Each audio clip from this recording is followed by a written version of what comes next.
Bonjour à toutes et à tous, merci de suivre ce nouvel atelier présenté par Ikuko et le musée Georges Laby.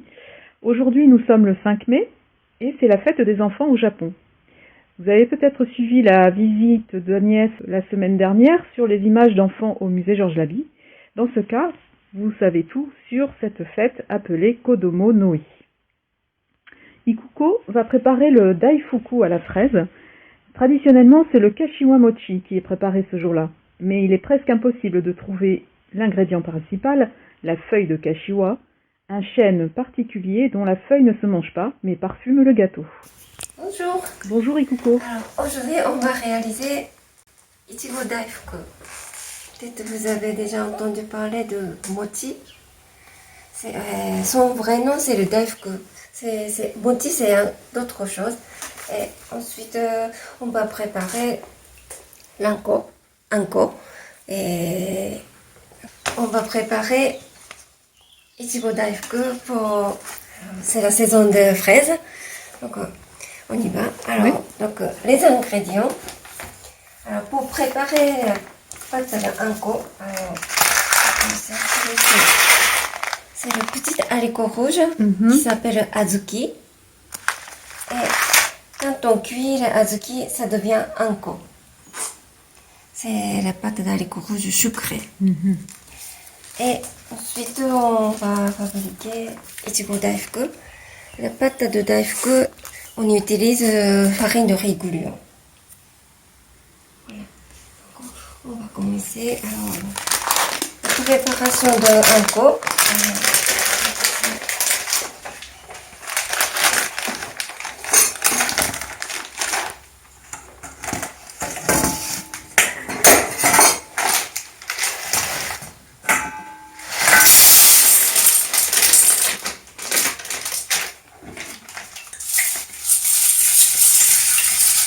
Donc tu vas faire cuire les haricots rouges, c'est ça? Je rince quand même. Tu les rinces un petit peu.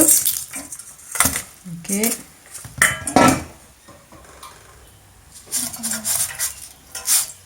Et tu les fais cuire dans de l'eau, c'est ça? Oui, Oui. on va cuire dans l'eau. Donc on n'a pas besoin de pré-trempage. Et on peut commencer directement.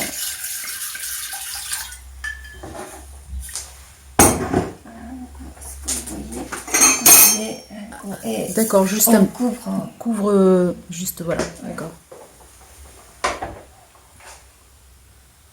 Et ça cuit combien de temps, du coup?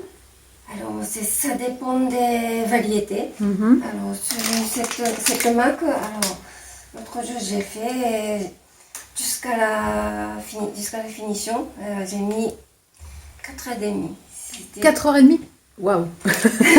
Ok, d'accord. Alors aujourd'hui, Oui. j'ai déjà avancé un petit peu. Oui. Alors donc jusqu'à là, j'ai mis plus que 3 heures quand même. Très bien. Alors donc la cuisson de haricot, ce qui est particularité, c'est il faut changer l'eau. Il y a beaucoup d'impuretés qui va sortir, donc on change l'eau Régulièrement. plusieurs fois. D'accord. Il faut attendre. Alors, en attendant, on va préparer la pâte de daifuku. Donc là, tu prépares les daifuku, c'est ça? Oui.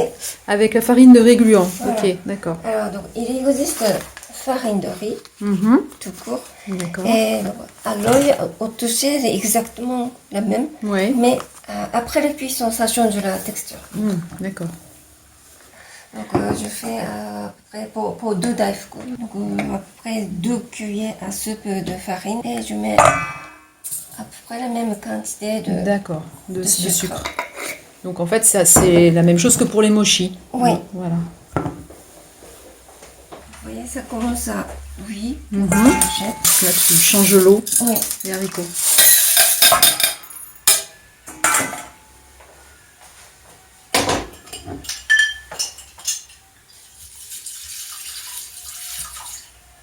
Oui, effectivement, ça rallonge le temps de cuisson du coup de changer l'eau.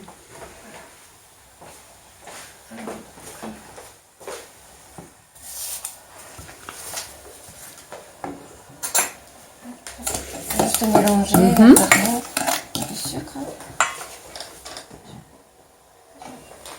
c'est de l'eau. Ouais. Et donc tu rajoutes de l'eau au fur et à mesure. Oui.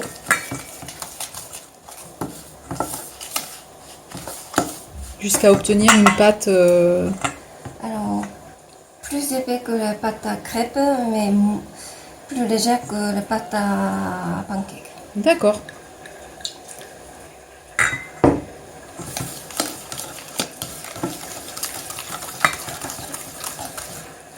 La pâte n'est pas terminée, mais Oui, ça. Tu dois être fourré au moulin, comme on dit.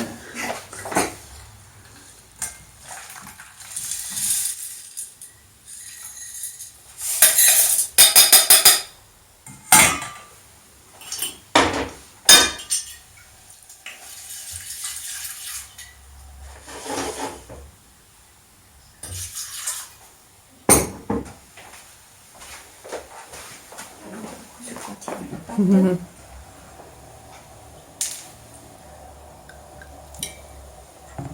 J'ajoute de l'eau petit à petit.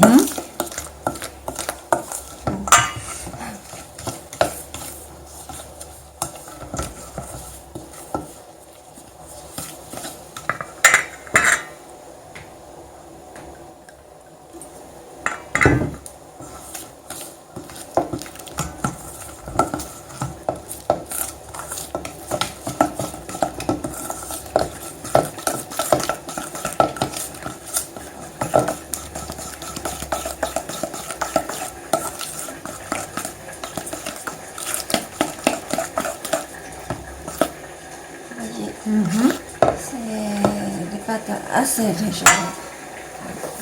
Est-ce que vous voyez de l'eau qui est un peu marron? Oui.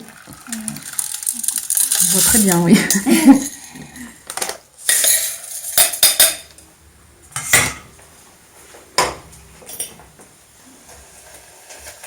Et tu fais ça jusqu'à ce que l'eau soit plus claire, c'est ça? 4 ou 5 fois. 4 ou 5 fois. Les pâtes. Et je vais mettre dans un moule. Moi, j'utilise le moule japonais, mais Oui. n'importe quel moule qu'on peut utiliser. Et on met le torchon mouillé.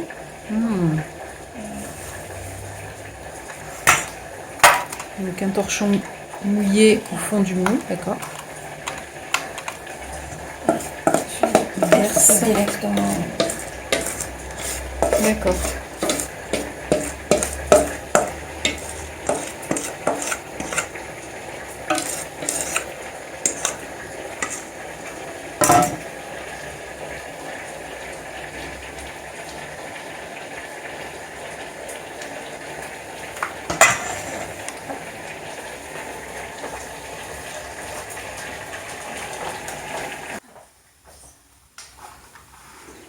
Donc la pâte que tu viens de préparer, tu la fais cuire à la vapeur, c'est ça? Oui.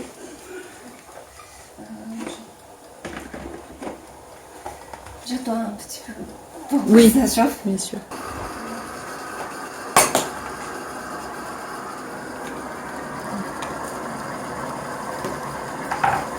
Et dessus, on va mettre le torchon sec pour éviter que les gouttes qui tombent sur les gâteaux. D'accord.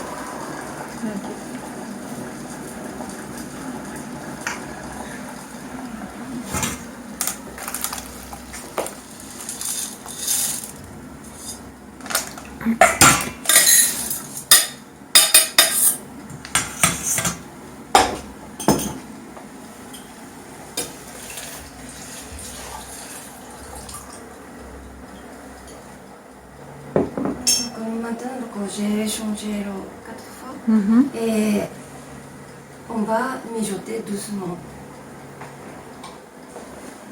Et donc au bout de 3 heures, ça devient comme celui-ci. Donc quand on prend les grains, on peut écraser facilement. Donc, il faut vérifier avec les doigts. Voilà. Donc, quand les grains sont cuits, on peut ajouter du sucre. Si on ajoute au début, les haricots ne cuisent jamais. Donc, ça reste dur, donc il faut attendre. D'accord. Donc, ça dépend des variétés, le temps de cuisson. Si c'est rapide, 2 heures, c'est cuit. Sinon, 3 heures, 4 heures. C'est un peu comme nos haricots blancs. Et alors, quantité de sucre, c'est à peu près la même quantité que haricot. Mais quand on met exactement le même poids, alors ça va être très sucré. Donc moi, je vais être un peu moins... Ça dépend des goûts alors, oui, peut-être. oui. D'accord.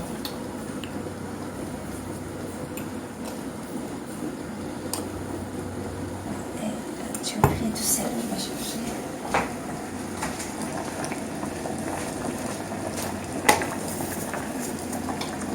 Et du sel. Une pincée de sel. Les fraises, elles sentent bon. C'est les galettes. Comme les grains sont déjà mous, on peut commencer à écraser avec les spatules. Ou sinon, si vous avez le pilon comme ça, on peut écraser comme ça. D'accord. Donc pour le moment, il y a encore des liquides, mais il faut que ce soit alors évaporé, concentré et ça devient une pâte comme ça. Donc voici la pâte une fois terminée.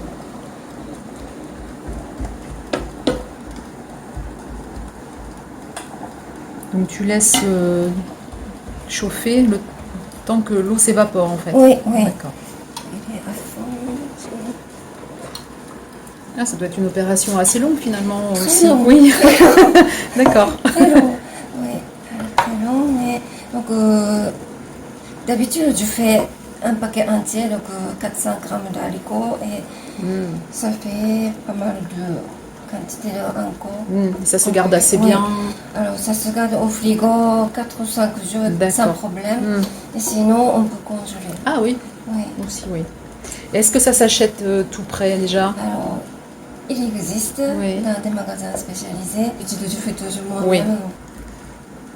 Après donc ce qui est bien fait soi-même, quand même on peut régler la quantité de sucre. Et puis on sait ce qu'il y a, qu'il y a dedans. C'est ça, tu maîtrises tout. Voilà.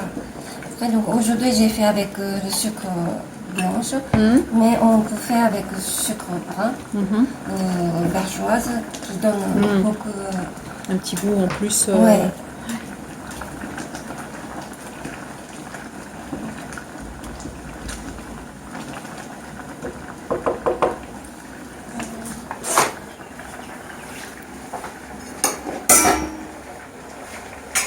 Pendant la cuisson, il y a toujours écumé.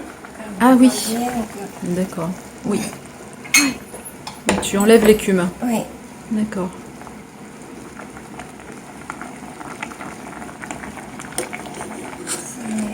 C'est impureté qui sont.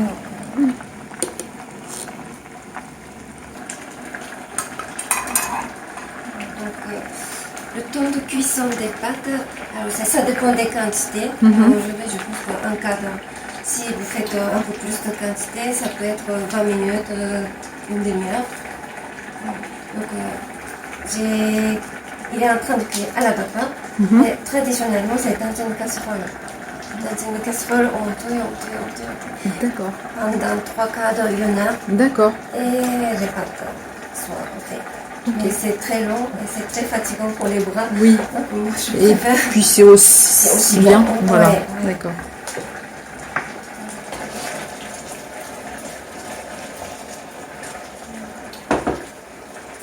Par contre, après qu'on a mis du sucre, on est obligé de rester juste à côté. Ah oui. Il faut surveiller.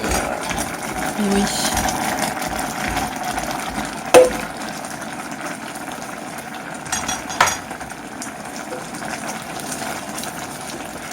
On va faire attention à ne pas se brûler, j'imagine aussi, non? Ça éclabousse bien. Ouais, c'est chouette. Ouais. Un gros bouillon.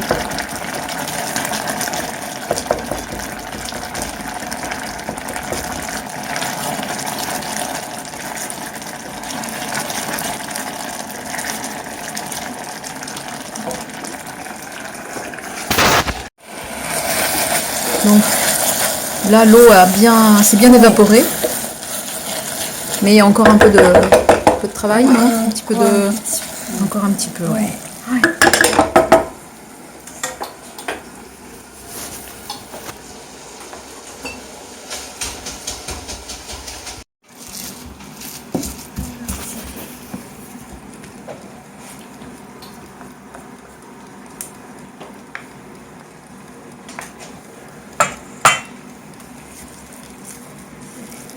Donc là, ça y est. Ça y est. Ok. Bon, ça a été assez rapide finalement. Voilà, donc maintenant il faut laisser refroidir. Ouais, d'accord. Donc on laisse refroidir la pâte d'anko. Et on va regarder. Est-ce que vous voyez? Oui. C'est chaud. Il est un peu blanche. Oui. Il faut que ce soit un peu plus Translucide. Ouais. Ah d'accord. On attend un peu 5 minutes. D'accord. Ok. Ça, on peut pas le deviner, hein. Après, quand on coupe, on voit la différence de couleur. D'accord. Je vais vous chercher le couteau.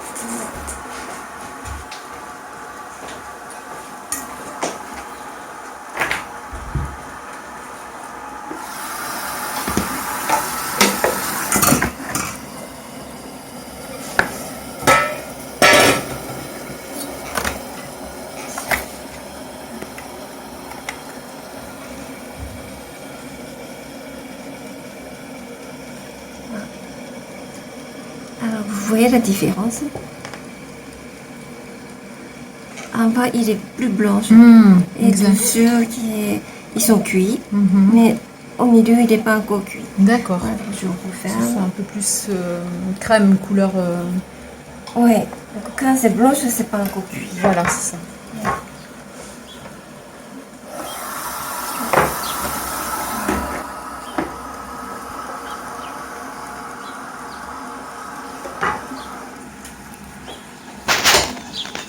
Alors, celui-ci, il n'y a plus d'eau. Oui, il faut rajouter de l'eau. Il faut ajouter.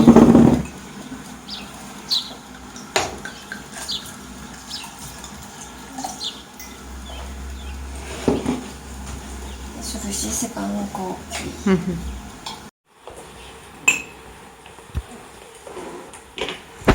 Ah, donc là, on va préparer les fraises.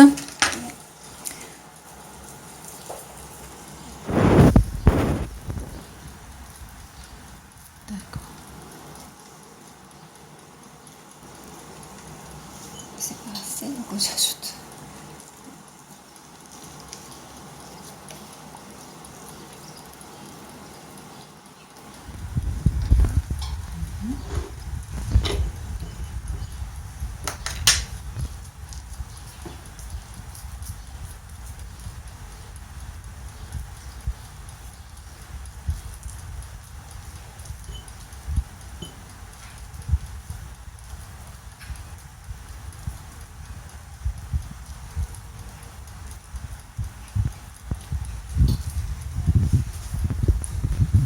C'est très mignon.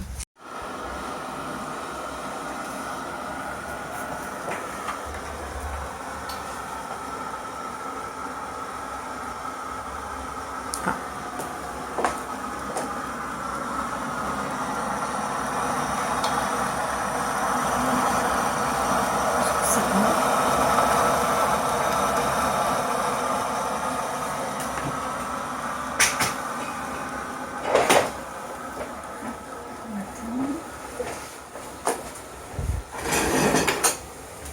Celui-ci, c'est le fécule de maïs. D'accord.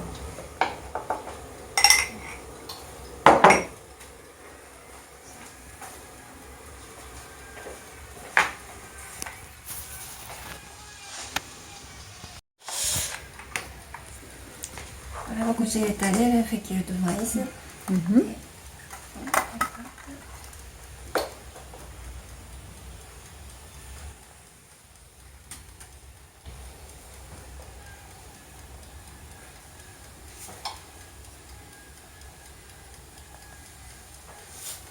Ça découle assez facilement.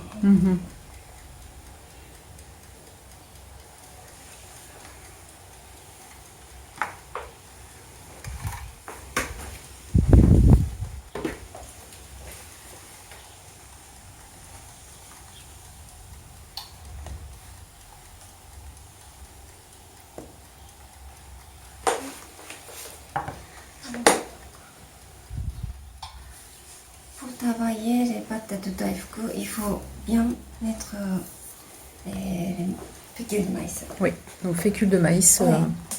sur les mains, pour pas que ça colle.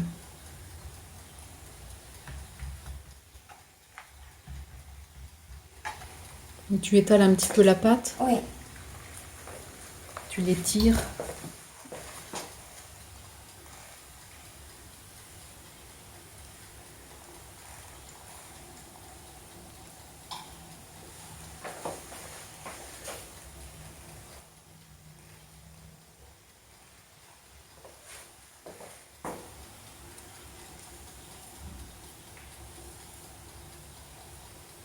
Donc c'est juste, il faut penser. Mhm. Voilà, ça colle tout seul.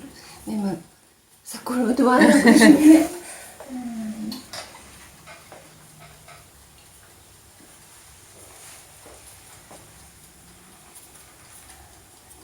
Et après tu lisses. Voilà. D'accord. Wow. Deuxième. Si elle n'est pas très pâte qui est trop refroidie, on ne peut pas travailler. Donc il faut que ce soit tiède ou même un peu chaud, c'est bien D'accord. pour travailler.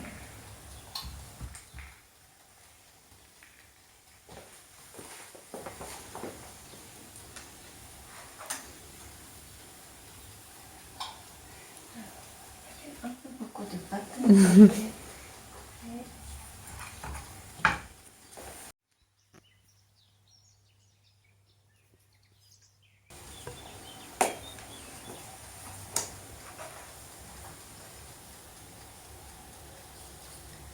Hop là.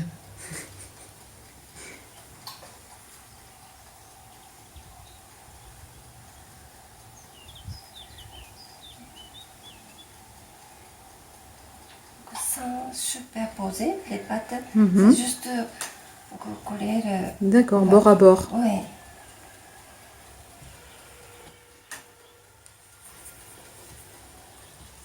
Ah, là, tu as le coup de main quand même.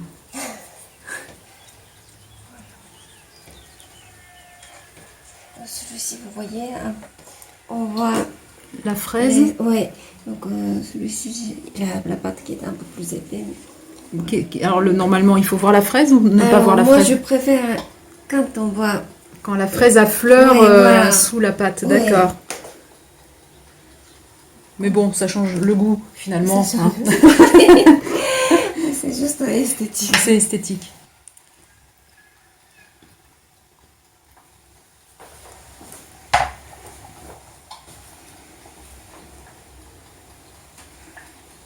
Et avec du chocolat, c'est possible?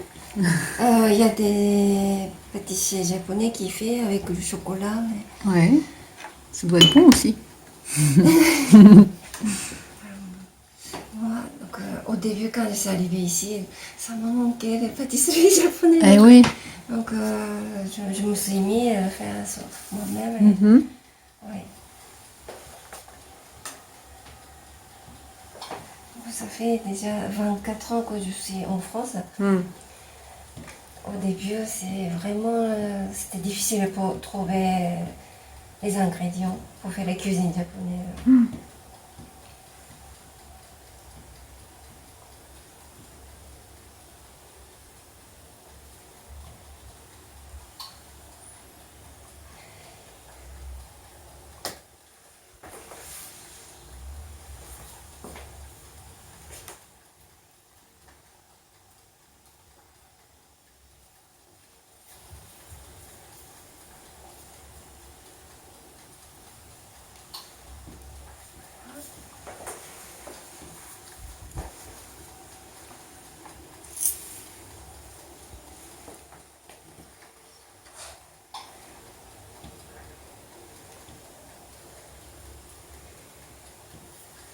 Et voilà. Et donc c'est pas compliqué, donc vous pouvez essayer. Merci Coucou. Merci beaucoup. À la prochaine. Oui. Bonne journée. Merci.